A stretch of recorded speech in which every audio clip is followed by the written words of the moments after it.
امام حسین رضی اللہ عنہ کو تو دھوکے سے بلایا گیا نا. آپ تو لڑنے تو گئے نہیں تھے.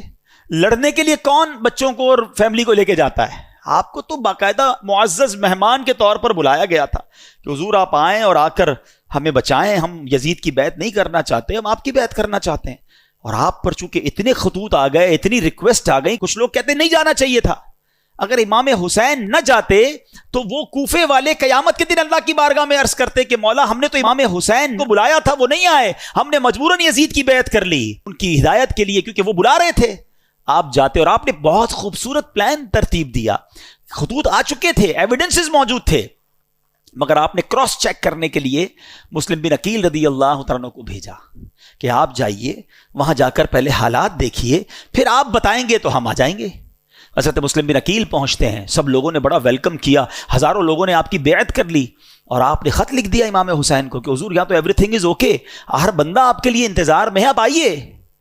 انفارچونیٹلی دیکھیں کہ خط ادھر پہنچتا ہے, امام حسین ادھر روانہ ہوتے ہیں, اور ادھر کوفے والوں نے غداری کی اور وہاں حضرت مسلم بن عقیل سے دھوکہ کیا.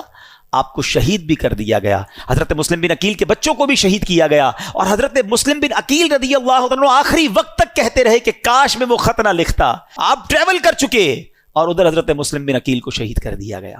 اب آپ جب کربلا کے قریب پہنچتے ہیں اور آپ کو ریزسٹ کیا جاتا ہے, آپ کو انٹرسپٹ کیا جاتا ہے جو یزیدی لشکر تھا. اب یہ لشکر 22,000 کا لشکر ہے. ایک بڑا ریلیونٹ کوسچن ہے کہ 72 لوگ ہیں جن میں بچے بھی ہیں, عورتیں بھی ہیں, ان سے لڑنے کے لیے یا ان کو گرفتار کرنے کے لیے اتنا بڑا لشکر کیوں بھیجا گیا؟ 1,000-2,000 آدمی بھیج دیے جاتے, کیونکہ یہ تو ویل ایکوپڈ بھی نہیں تھے, کیونکہ یہ جنگی ساز و سامان لے کر بھی نہیں گئے تھے, وہ سارے ایکوپڈ تھے, سارے جناب ساز و سامان کے ساتھ آئے تھے. تو جواب یہ ملتا ہے کہ وہ جانتے تھے کہ ان کی رگوں میں شیر خدا کا خون ہے, یہ اتنا آسانی سے ہاتھ نہیں آئیں گے. اگر یہ لڑنے پر آ گئے تو 2-4 ہزار تو مسئلہ ہی کوئی نہیں ان کے لیے ہے. تو اس لیے خوف کے عالم میں 22,000 کا لشکر بھیجا گیا. اور اب ایک بڑا عقیدے کی بات اشارتاً عرض کر دوں گا, جو عقل مند ہیں وہ انشاءاللہ بات کو پک کر لیں گے. کربلا کے میدان میں بھی نماز ہوتی تھی. ہاں, ادھر والے بھی جو تھے نا وہ نمازی تھے, اذان بھی دیتے تھے, کلمہ بھی پڑھتے تھے, اور نماز کے وقت میں نماز بھی پڑھتے تھے. اچھا ہوتا کیا تھا, جب 22,000 لوگوں کی جماعت ہو رہی ہے تو امام حسین کو بھی وہاں چلے جانا چاہیے تھا.